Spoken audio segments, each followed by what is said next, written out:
Good evening and welcome. My name is Daniel Carter, and I'm an EMBA Global 2007 and acting as president of the London Business School Energy Alumni Club.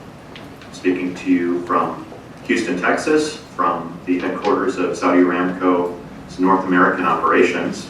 And James, I really wish I could have been there to listen to your talk, but in the meantime, just say a couple of words about the club and what we're doing. We are one of the largest clubs by membership, over 1,000 members and globally. And our mission is really to connect and create that fabric we all wanted to have, to bring together people in a common industry, which is sometimes even more valuable than just convening people in a common geography. Wouldn't it be nice to know that oil trader in Singapore or that wind power developer on the west coast of the United States from your operations in London? We have a global board of over 20 members, and we should have about 10 events in person, content events this year, and are really serving the entire energy sector. So if you think about it in a sort of business school 2x2 matrix kind of way, you can divide the energy sector into molecules or electrons on one axis, and on the other axis, you can think about fossil and non-fossil. The Energy Club welcomes everyone who's working in all of those sectors, including end use and technology and sort of big data and analytics that sort of drive performance on all of those sides. People who are investing, advising, general managers, and so forth. So that's really our agenda, and we'd like to welcome you for this evening. And please speak with Chris Caldwell or Raju Patel there at the event this evening if you'd like to get involved and do more with the club or find out more. So it gives me great pleasure to say a few words of introduction about our guest speaker today, Sir Jim Ratcliffe. For many of us, he needs absolutely no introduction because we all spent 2 years wandering in and out of the Ratcliffe reception here. So, but he has been described under many names over the years. One was Europe's greatest entrepreneur, which is quite a difficult thing to argue with. Another was LBS's most successful alumni. Now, no pressure, guys. You know, that's not a perpetual thing. And but the title that most resonates, but certainly personally, is Jim is known as the alchemist. He takes unloved, undervalued assets and makes them into gold. Now, from growing up in modest surroundings in Manchester to time then spending some time as a chemical engineer, Jim then took an MBA in London Business School, and after a short a period of time in private equity, he then took the very brave decision, particularly in the era of at the age of 40, to become an entrepreneur. In a little over 20 years, he had one company, which was then floated, then his successor company, INEOS Capital, and in a little over 20 years has grown from a small plant in the Netherlands, in Belgium, to an industrial behemoth. It has over 100 sites, 60 billion in income, and 7 billion in profits. Now, the keys to Jim's success have been put down to clear leadership, rigorous risk management, attention to detail, a firm belief in the speed and agility that private ownership gives you, and a federal group structure. INEOS survived a financial crisis, $100 a barrel of oil, and high-profile industrial action through Jim's innovation, northern grit, and his inability to think that there's no solution to any given problem. Jim's drive and determination that nothing is impossible in life also feeds through into his personal life, where particularly in the fields of sport and adventure, Jim is one of a handful of people to have been at both the North and the South Poles. He is an ultra-marathon runner, and at the age of 65, he completed an Ironman triathlon, which I'm sure many of us know is the most incredible endurance events in the world. Again, age of 65, there's hope for us all. First and last, am I?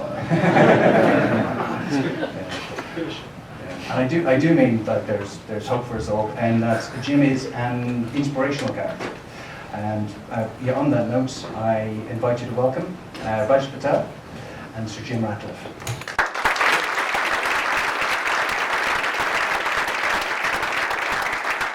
Jim, if we could start off by asking you, what have been the key success factors which have allowed you to build this empire in such a short space of time? You want a short answer to that?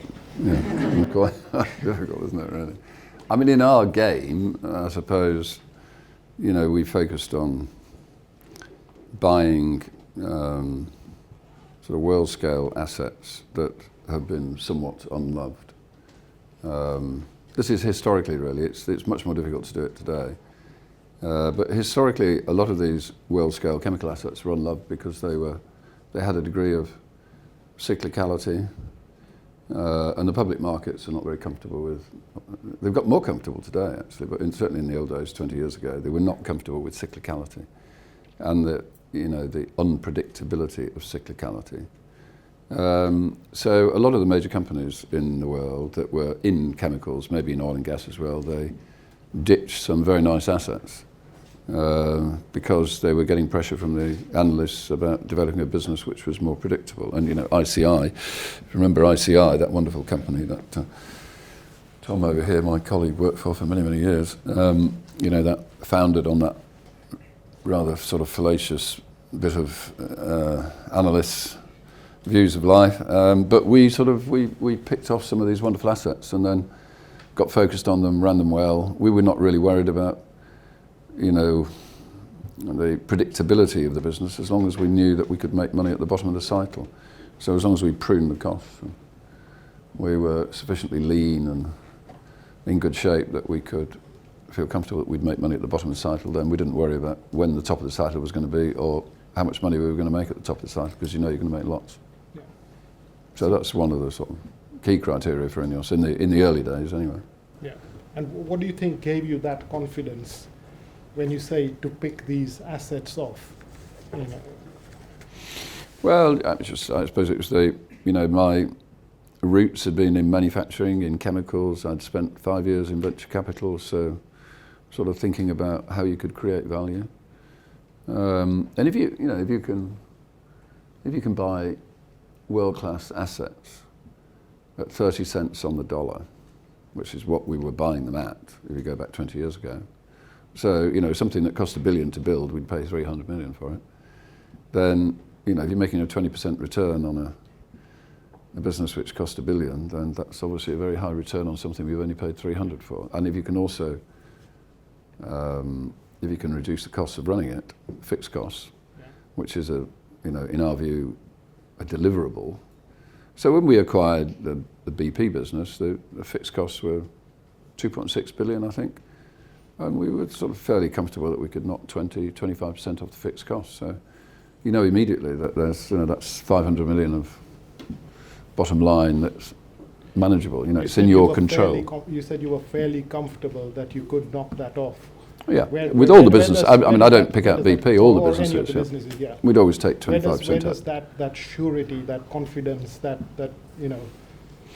Well, it just came over the years, tackling one business after another and, seeing how far we could push it and improve safety and reliability at the same time. And it's just cutting out waste and managing it's really spending money as an owner rather than an employee. Yeah. Really, we've got that focus, and everybody else in the business has that focus. Yeah. I think surprising what you can do. The big message, the biggest prize for you was BPs Chemicals, Petrochemicals Business, 2005. Yeah. And that was a transformational transaction for INEOS. Yeah. And a couple of things there. BP was thinking about floating that asset. Correct. Why did they not float it? And why did they trust that business, the huge, colossal business, going over to you? Well, 10 billion? 10 billion was it? Approximately 10 billion? Yeah, $9 billion. $9 billion. But we had to refinance the rest of INEOS, so it's probably about 10 billion of refinancing. But if you float a business that size, you can't, you can't float it and expect the markets to give you 9 billion. What the markets are going to do is give you 3 billion, and you have to hold on to 60 or 70%. And then a year later or a couple of years later, you can issue another 20%.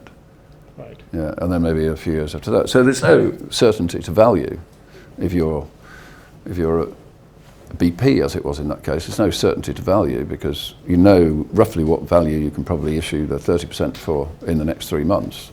Even that you're not absolutely sure of, are you? Because 2008 comes along and it changes one day to the next. But I mean, we offered a cheque. It was 100%. It's guaranteed. It's, underwritten by the banks. So, and it was 100%. So that's interesting. So what deal you're done, saying is no risk. Too big to float. It was too big to float. Yeah, correct. And if that's the case, why would BP trust all those people, legacy assets? Why would they trust someone like you to be a good That's a very good question. To be a good custodian. Because we'd done about 4 or 5 deals with BP already at that point. So we knew each other quite well. So they were reasonably comfortable that we were responsible, a safe operator, we could deliver the finance. And, I suppose probably 70% of the senior execs in INEOS were ex-BP. Right. Because a lot of the businesses we'd acquired have been from BP. Okay. All right. So that's BP. That's your claim to fame, transformative. More recently, you have announced you are going to be investing close to £2.5 billion on a new petrochemical facility in Europe. Correct. Yeah. And that's an ethane cracker and a propane dehydrogenation unit. Yeah. Yep. So the Correct. feedstock for all other chemical Ethylene and propylene, really. Ethylene and propylene for everything else. So what's the decision? Why in Europe, not why in continental Europe? Why not in the UK? Oh, the UK, yeah. Continental Europe's more hooked up for chemicals. The UK is an island, so you've got this issue of transportation all the time from the island. And these products are not easy to ship. So the whole of Europe's linked together with pipelines. This is the largest investment in the chemical sector in Europe 30 years. For 30 years. Yeah, it's the only big investment in Europe for 30 years, really. Nobody's invested in Europe because it's not been a great place to invest. The economy's been fairly sombre, and we've got all the greens, and energy's expensive, and nobody wants to invest in Europe. Everyone's investing in America or China, and for a while in the Middle East. So no, Europe's not been a great place. This goes to manufacturing in the UK, and what I find interesting is you got a sizable operation in Germany, in Cologne. Is that right? Yeah, we're probably number 2 in. Yeah, BASF and INEOS are the 2 largest chemical companies in Germany. Yeah, so we're much bigger in Germany than the UK. So I'm fascinated. What can a Brit teach the Germans? Are there any Germans here? In manufacturing. Before I say better be careful. No, I think one of the finest combinations in my industry anyway, and also if you remember we're sort of fiddling about in the car business at the moment, but one of the finest combinations is a German engineer and an English salesman. It's a great combination. It's a great combination, I have to say. Germans are not always great at selling stuff. They're too honest and straightforward. Oh dear, but it's a fantastic combination. So we love making chemicals in Germany because the machines run so well. We run big machines, 24/7, 365 days a year, and they do it. They're as good as anybody in the world, really. Yeah. And if you've got these big, expensive machines, Cologne is the size of the city of London, so it's a huge bit of infrastructure with 20 chemical plants on it or something like that. But to keep that thing running 24 hours a day, you've got 10,000, 20,000 moving parts. They all have to be going 24 hours a day. If one breaks down, then something shuts down. So you just need that great attention to detail, rigor. Engineering excellence, and they're super at that. And the Brits are quite creative in the markets. It's a good combination, and it's the same with the car. Actually, if you look at the car, it's slightly different with the car, but Mercedes are doing the engineering for the car, and the Brits are doing the design because the Brits have got this They do have a creative streak in them, a bit like the Italians. Is the defender. Yeah, correct, yeah. And it's a good combination. Okay. So, Well, it's just playing people to their strengths, really. So if we touch on UK manufacturing, so We never invest in a country beginning with I, though. Have we got any Italians? We struggle with countries beginning with an I. Yeah, sort of an INEOS sort of philosophy, that, really. So Italy's not been a big success. Israel, Indonesia, Iceland, there's a few I's around. Anyway, so your investment, your this transformative investment that you're going to be putting in is likely to go to Germany or Netherlands? Yeah, Northern Europe. Northern Europe. Northern Europe is where sort of And I think I was Europe's speaking, good at I was manufacturing. speaking to Tom, and he said you genuinely haven't yet decided exactly where it's going to. No, I think it's, you know, it needs to have a bit of help from one of the governments to make it work economically. It's much tougher to invest in Europe than it is to invest in America. Right. You know, the raw materials are more expensive. Energy today, gas prices today in the UK and Germany are 3 times higher than America. I mean, that's not 10% more, it's 3 times higher. And if you look at a place like Germany, you know, a lot of the green taxes are paid by the government. They put the green taxes on the consumers. So, it could be even worse if they weren't putting those rebates into the energy prices. So you have to think quite hard before you invest in the European market. I mean, it's a big market, but ultimately you need to be very competitive, you know, when you produce the product. Otherwise, it isn't going to work. You know. You were the first to ship shale gas in custom-built tankers that you forked out what several $1 billion for to Britain. So that was quite innovative. Where did that idea come from? That yes, there is this shale boom in North America, in the US. Let's bring it over across the Atlantic. Just sort of came from the bowels of INEOS, really. There were some creative guys in INEOS. I know who it was, actually. A guy called Lane Hemskirk, I think, was the first guy to think of it. But yeah, it was just that we have an awful lot of assets in Europe, but raw materials are expensive in Europe. And we're getting into chemicals, really, but if you look at chemicals, the 2 primary raw materials for chemicals are either oil or gas. And they always used to be linked on calorific value because they were both primarily fuels.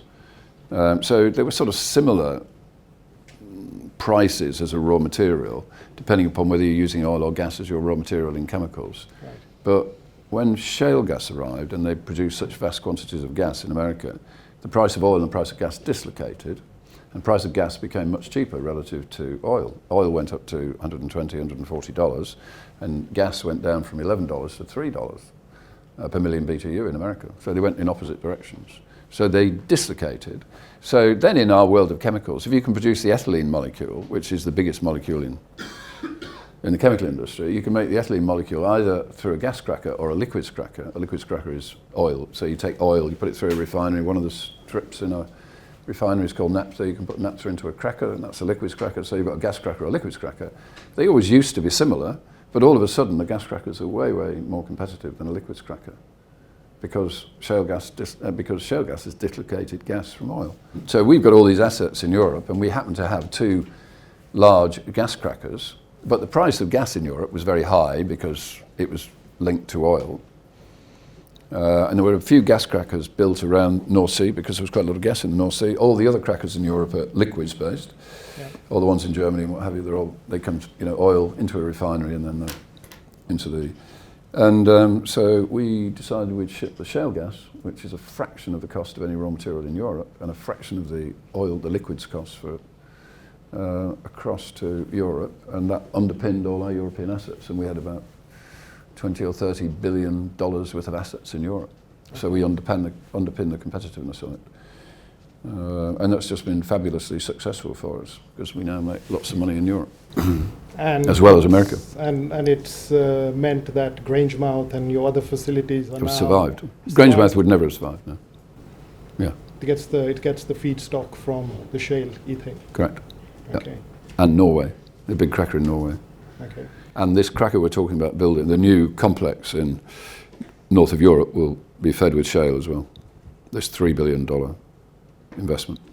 So is that why you are looking to frack for shale gas in the UK. What's the motivation? Oh, just simply to make money. Economics. Really, you know. And are you No more complicated than that, really. convinced the economics? Are you convinced the economics of shale gas in the UK are comparable to those in North America, US, Marcellus, Permian?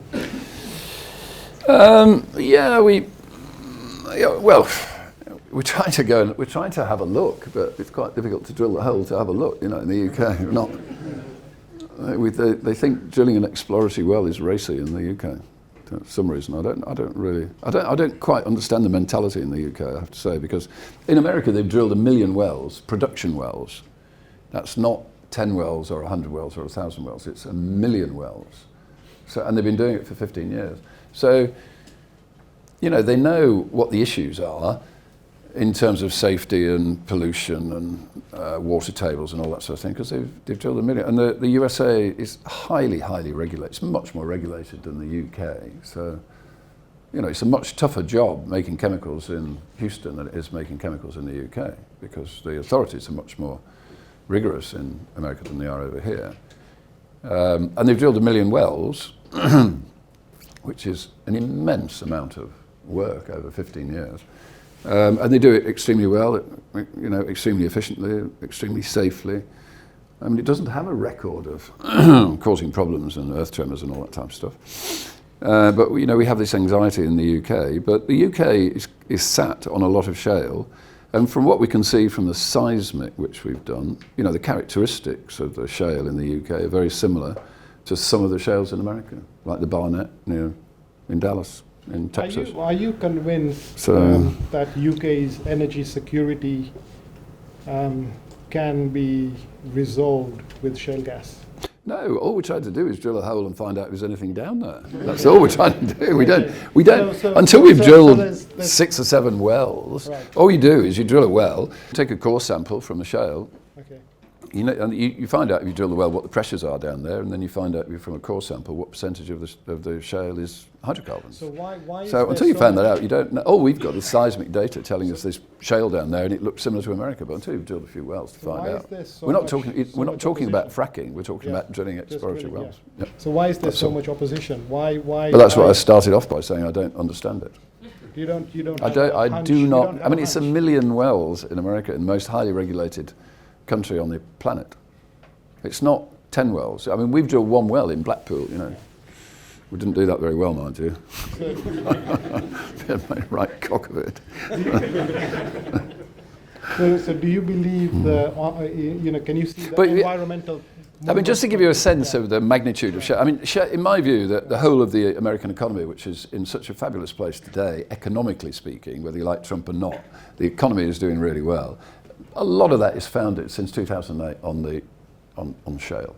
It's had such an immense impact on the American economy in terms of, I mean, our industry alone is investing $200 billion in new equipment in America, in putting new plant, 200 billion. I mean, nobody's built a new chemical plant in the UK for a generation, you know, or 2 generations. And there's 200 billion, and then you've got the steel mills and the power stations and da-da-da-da-da. You go to Pittsburgh today, look at Pittsburgh compared to 25 years ago. It's an extraordinary place.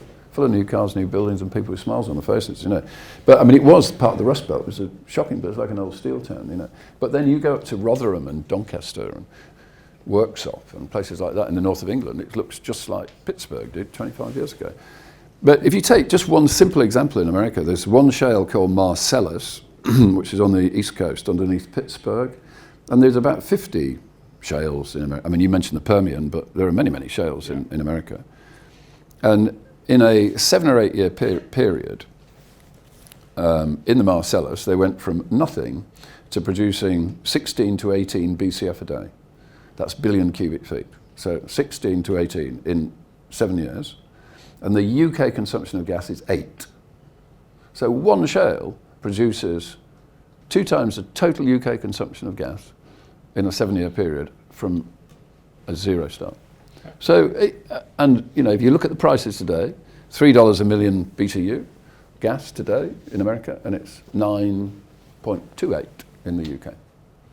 So, I mean, why would I invest in the UK rather than investing in America? You know? And why wouldn't you at least assess what's down below in the UK, because the UK energy policy at the moment is a bit of a shambles. You know, we're running out of gas. Nuclear, we have to close everything because it's old. Coal, everything's closing by 2025. Wind is an act of God. You know, it can blow all the time. I mean, what is the energy policy in the UK? We're going to build this French nuclear power station. There's probably somebody, I've probably upset the French as well now. This French nuclear power station, which is not working. You know, I mean, there's one being built in Finland, one being built in France. They're both seven years late and about 7 times overspent. That's our answer to the nuclear problem. You know, gas peaked in 2000. It's only 50% of 2000 today. So we're going to have to bring all our gas in from overseas, so it's going to be expensive. Coal, we're shutting down. Coal saved us in early March when we had that very cold spell in early March and we ran out of energy. We had to shut some of our factories down because there wasn't enough electricity around. You know, some nice new nuclear power stations and a bit of shale gas. That's what America's done. That's why America's economy is doing so well. It depends how important you think the economy is. I mean, if you look at, you know, the Europeans are all over the environment and green and all that sort of thing. Yeah.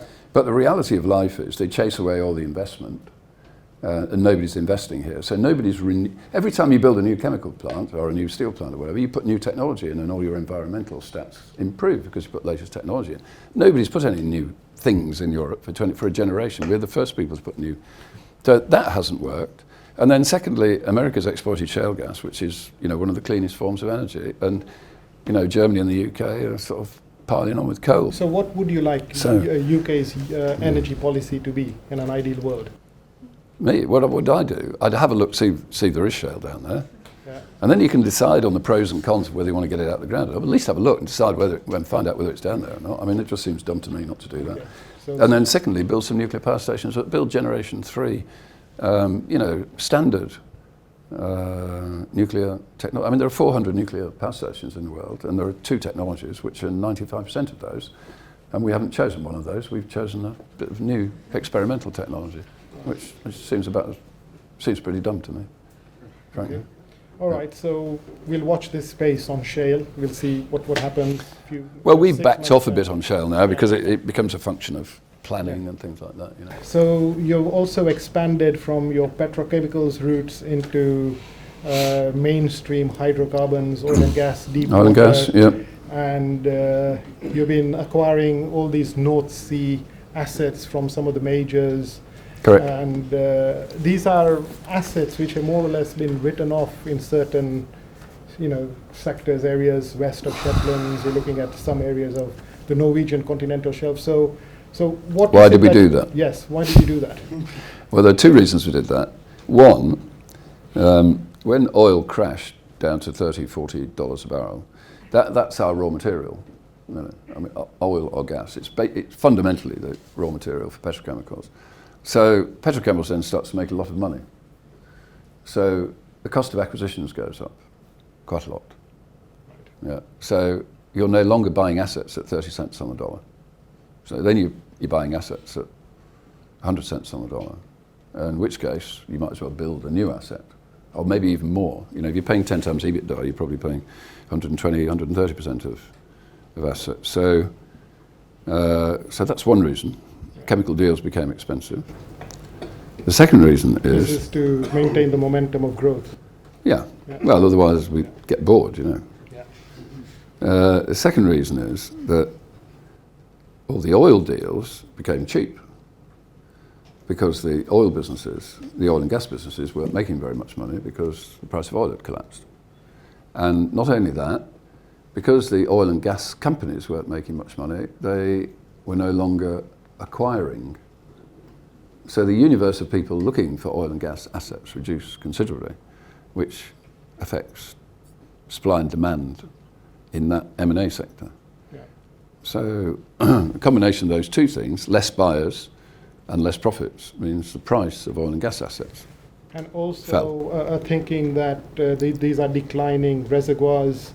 No. You're going on to something different. Is that what the others thought? No, I mean the others being who? Why did Dong sell to you for example? Oh, well, Dong that's a different. That's. Yeah. I mean, the question is why did nobody else buy Dong Why- really, yeah, rather than why yeah. did Dong sell? Yeah.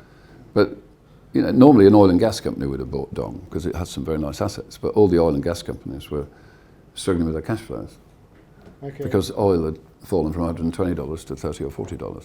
So they couldn't justify to their shareholders going out buying new assets when they couldn't afford to pay their dividend and exploration and their rather extravagant lifestyle in certain cases, you know. And then the third reason is it's a natural hedge for chemicals. So, you know, if you think about, you own a chemical company where the raw materials are oil and gas, then you're somewhat exposed to what's happening in the oil and gas market in terms of pricing, because you can't always pass on the price movements in oil and gas, you know, as quickly as you might like.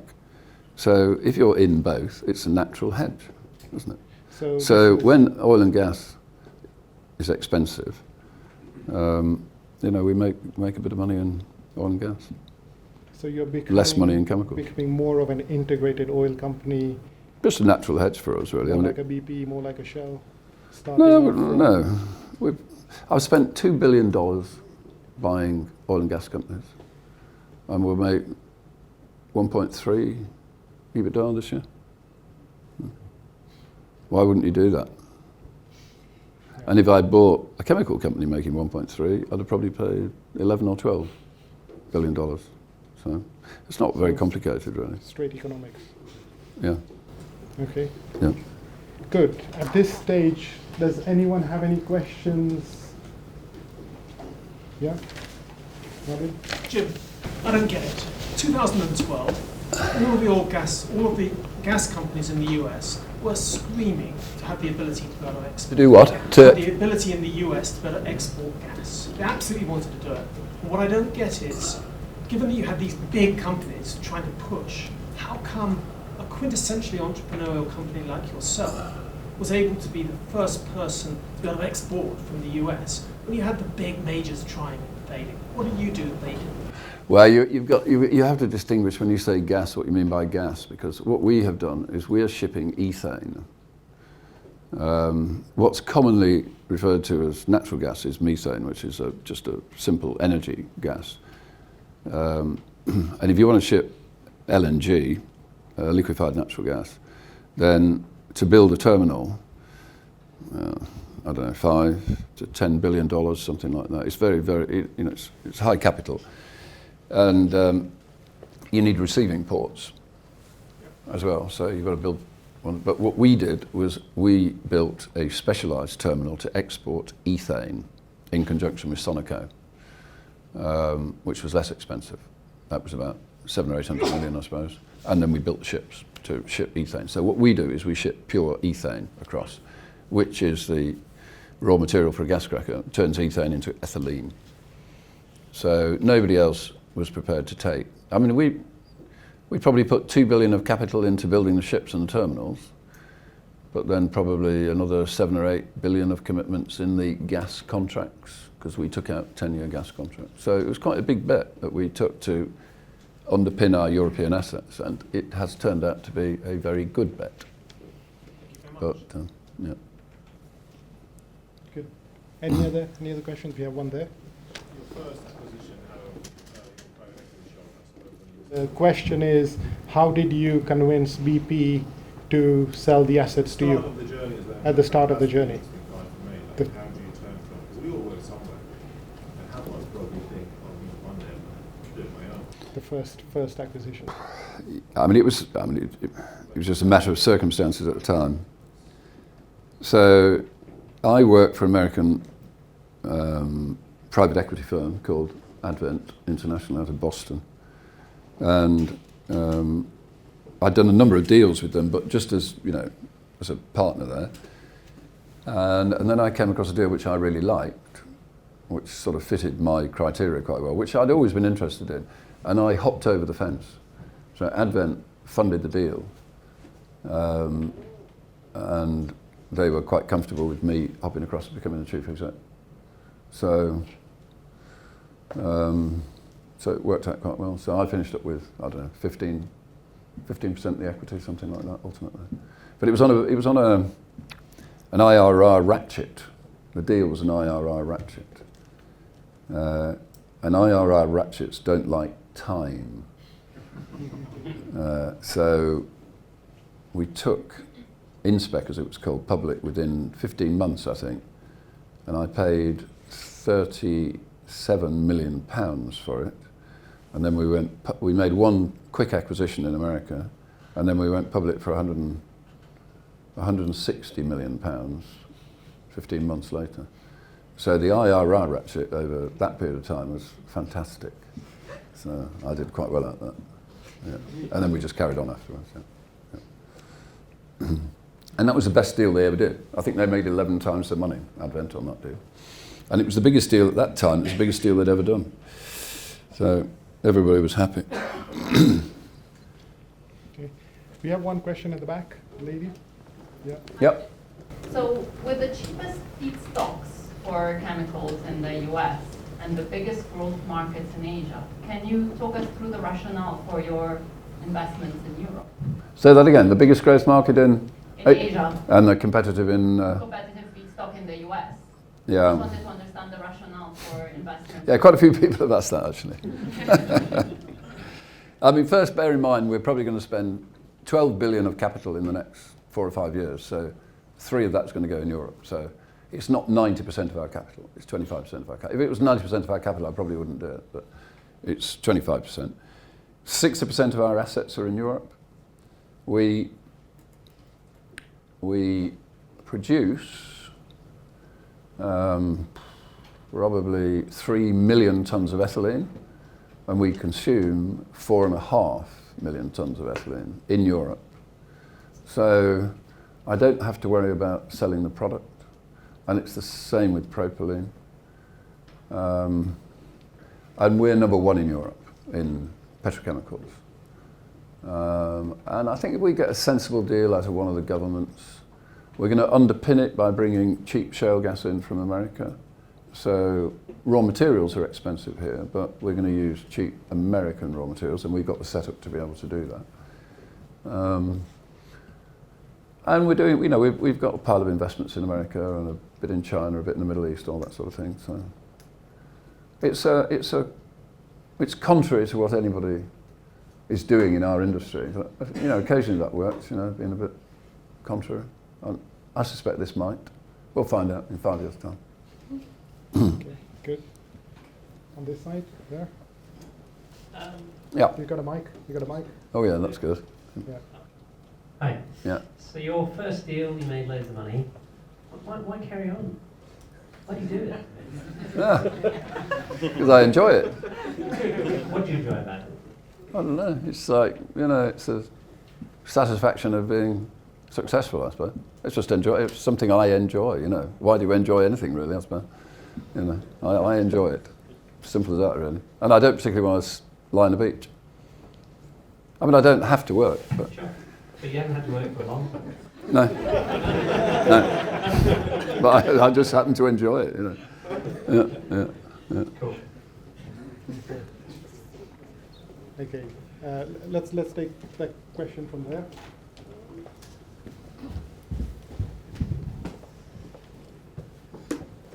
Hi, Paul Heaton. The decentralized nature of INEOS Yeah. is very reminiscent of how Warren Buffett runs Berkshire Hathaway. Yeah, it is a bit, actually. Yeah. Is that by design, or is it just a coincidence that's happened? I think it's just coincidence, because it wasn't, I wasn't aware of, I wouldn't have been aware of that in the early days of INEOS. I mean, I'm aware of it now. But I mean, it's partly a venture capital, private equity philosophy. You finish up with separate investments and separate management teams, and you incentivise each management team, and you don't have a large head office. But, I've seen, I worked for Exxon for a while, and I've seen the opposite way of doing things, which is a matrix organisation where you've got diffused lines of responsibility and accountability and all that sort of thing. And I think you can make it work, because Exxon makes it work and BASF makes it work, but it's not something that works for me. I quite like the concept of management teams. We couldn't manage INEOS or have grown INEOS in the way we have if the management teams weren't very low maintenance. because otherwise, you know, all our time would have been consumed by managing the portfolio. And in reality, it's probably 50-50. You know, we spend 50% on the portfolio because I have 2 weeks of every month doing board meetings for each of the 20 companies. And then half of it on thinking about growth and doing different things and all that sort of stuff, you know. So, but what we do expect in INEOS is, and it works perfectly well, is the businesses to act as a federation. So you finish up with these boards, they have complete autonomy and independence and authority to run their businesses. They don't get any interference really from head office. And some people really enjoy that, some people don't. Some people like to have that, you know, nice cosy blanket from head office, but you don't get that in INEOS. You've got your business, you run your business, you put your budgets together, you report on a monthly basis to a board meeting and all that sort of thing. Can't remember where I was going.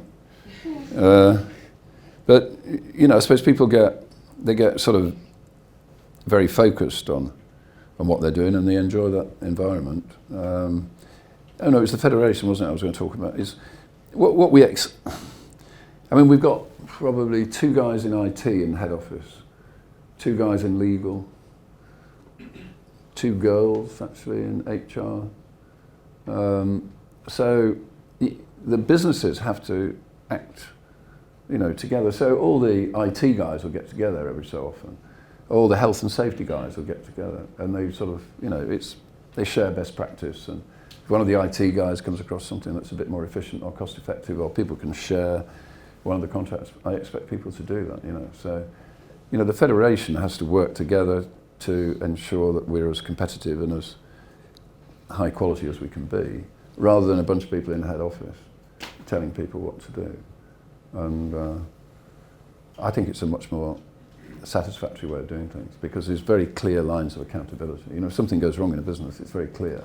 Even down to the plants, you know, if we buy you know, if you look at Grangemouth, if the ethanol plant breaks down, there's a guy who runs the ethanol plant.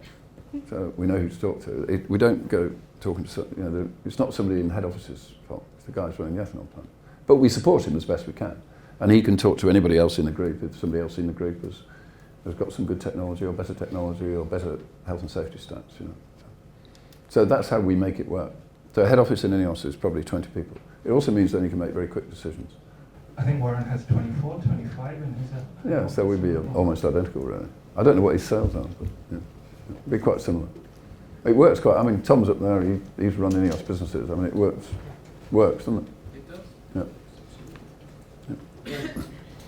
On that note, if I can ask you one question, then we move back to the audience. Around leadership, you have you have a top team. You got Andy Curry, John Rees. I think the message is you surround yourself around very trusted lieutenants. I think Tom is one of your trusted lieutenants and a director at INEOS as well. Can you talk about this concept of, you know, leaders and the people that you work with and surround yourself with? Well, it's probably, but you can see it in football, can't you? You know, it's probably the most important thing you do in business is pick the right people, put the right people in the right places. Yeah. Because the difference in somebody who does their job well and doesn't do it well can be enormous. And if you've got good people who do their job really well, they're rigorous and committed, and you know, they've got good social skills, so they finish up with a group of people who enjoy working with them. From my point of view, it becomes very low maintenance, you know. And so we can carry on growing INEOS. So getting the right people in the right, you know, so Manchester United is a classic example of how not to do it, really. And Liverpool have done rather well. You've got a remarkable record. You've got 20-odd companies, 5 board directors in each of them. Yeah, so probably 100 senior execs. 100 senior execs, and virtually hardly any turnover in the last 20 years. No. Only 1 or 2 people have left, but you still retained. Correct, yeah. What's the secret and driven the performance? Well, you should ask Tom. Where have you got that microphone? Ask Tom. Maybe Tom wants to contribute his piece.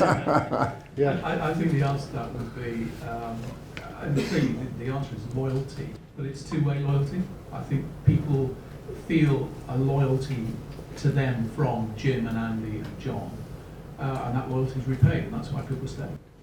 They enjoy it. And it's a fun place to work. It is fun, yeah. What does it mean to be a fun place to work? We like It means that yeah. you like the people you engage with every day, and you like the environment you operate in, and you like going to work. And I think that's the case for pretty much everyone I know in the organisation. We don't like dry board meetings. Right. No, if we don't laugh at some stage in the board meeting, something's gone wrong somewhere. Yeah.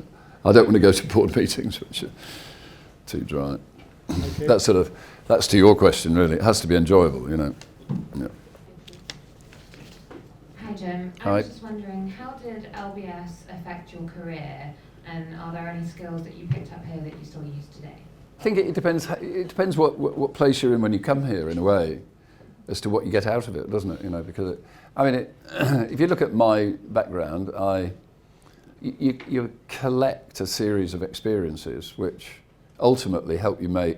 You know, if you think about why I've been successful, it's probably because, on the whole, I've made good decisions. You know, it's every day you make lots of decisions, and on balance, you probably made more good ones than bad ones. But how do you make those decisions is based on, you know, your experiences and your knowledge and what you've learned and all that sort of stuff, you know. But that's what, at the end of the day, that's what it all adds up to, is making the correct decision. I mean, like, you know, investing all this money bringing shale gas across from America, you know. I mean, we spent probably 2 or 3 years discussing that and analysing it, thinking about this, thinking about it. And eventually, but we did make the decision and we spent an awful lot of money. And it turned out to be a very good decision. Will I have made the right decision in investing this $3 billion in a new petrochemical complex in Europe? You know, maybe I will. But you know, that it's a function of all the experiences you've gained over, you know, your early working lives. And you know, if you look at, you know, I did a technical degree, chemical engineering. I qualified in accounting. I spent 2 years at London Business School. I worked in manufacturing, and then I worked in venture capital. And then when I got to 40, I'd done all that, and then off I went. And how much of, you know, that sort of knowledge base was related to the business school, I don't know. But I mean, it clearly it's part of it, isn't it? You know, you learn. And for me, coming out of manufacturing to London Business School, I knew very little about finance, for instance. So that was sort of quite interesting. And you know, I don't have to use that skill today because we don't struggle to raise money. But in the early days, you know, raising finance was quite challenging. So I told you my Smirnoff story earlier. Where, you know, I mean, I don't think I could spell marketing when I came here, really. But I remember the story about, you know, the guy at the front telling us about Smirnoff vodka, asking the question: how can a product which is colourless, odourless, and tasteless, which vodka is really, maintain a 75% market share in the UK? And I'd never really thought about that. Because you can't, it's completely undifferentiable, like, you know, Smirnoff vodka, because it's tasteless, it's colourless, and it's odourless. But it maintains 75% market share. And that was, you know, because people felt cool drinking it, because people had persuaded people to think they look, you know, don't you remember, I used to be an accountant before I discovered Smirnoff, all those types of lines. So business school, you learn sort of, you know, it's just part of the palette of things you learn, you know. And then eventually, you know, if you want, you can go off and have a go. So I don't know whether that answers your question. Yep. Okay. We'll have one here. Yes.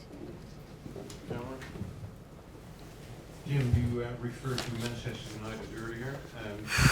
You're trying to spoil my evening. Into the football world in Switzerland, I think. Yeah. Can you just elaborate a little bit on that decision to invest in football in Switzerland? What kind of plans you might have? Well, I didn't pay anything for it, and it's just a toe in the water. That's not business. That was just a bit of. I mean, investing a bit in Switzerland. There was always a deal in Switzerland. If we went there, we'd invest a little bit in the community. That's part of the negotiation with the cantons, which is fine. I don't mind that. But no, it was just a little bit of a gentle experiment and a toe in the water in that arena. You know, because you learn. You know. You learn about it. Expect like a next investment in the football world? Like, do you enjoy You never know, do you? You never know. I don't know. It's quite a learning curve, actually. It's quite a learning curve. It's a complicated business in its own right.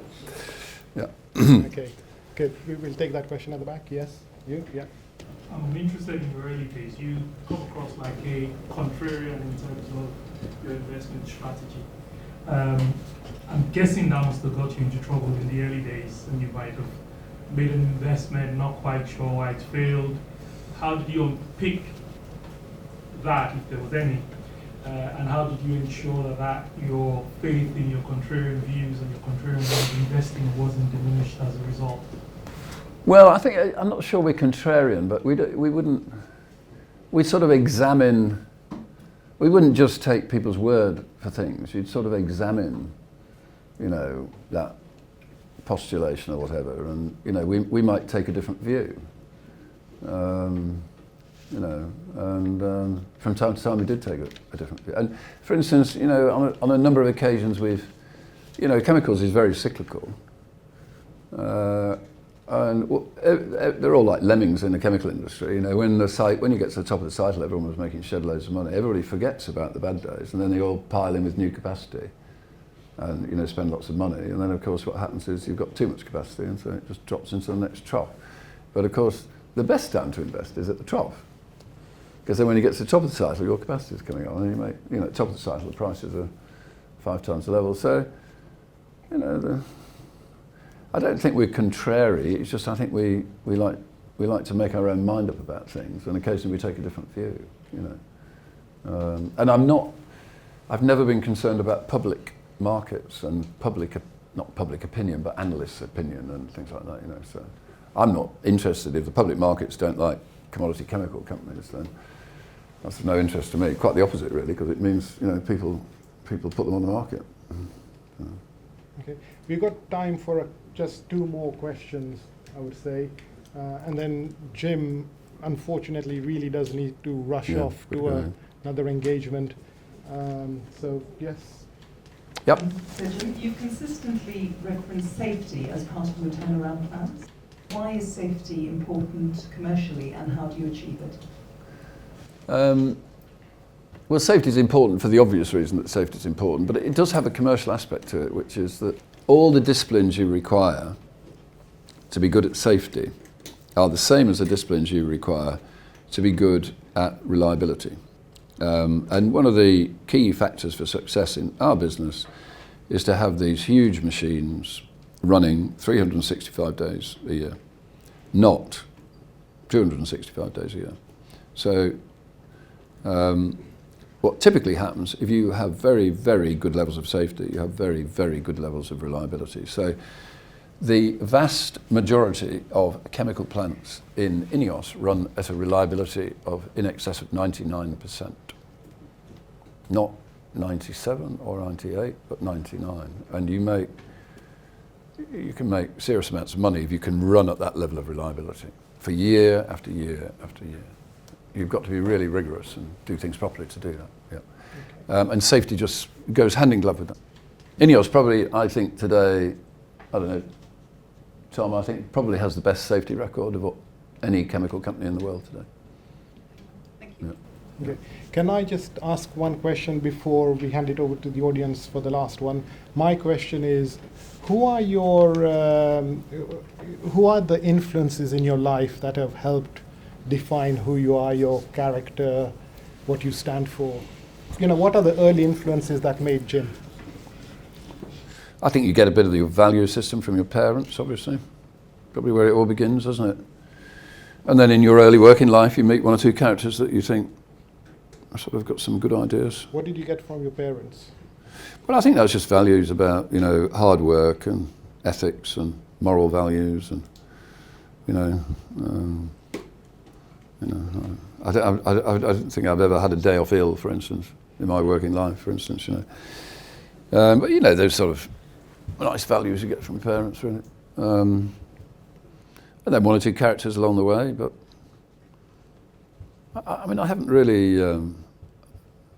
Alex Ferguson I quite liked. I'd like to have him back. I quite like Klopp as a character as well, actually. He's a very up character, isn't he? And there's a bit of INEOS in Klopp, I think, really. He's that, positive and engaging and gets people up enjoying.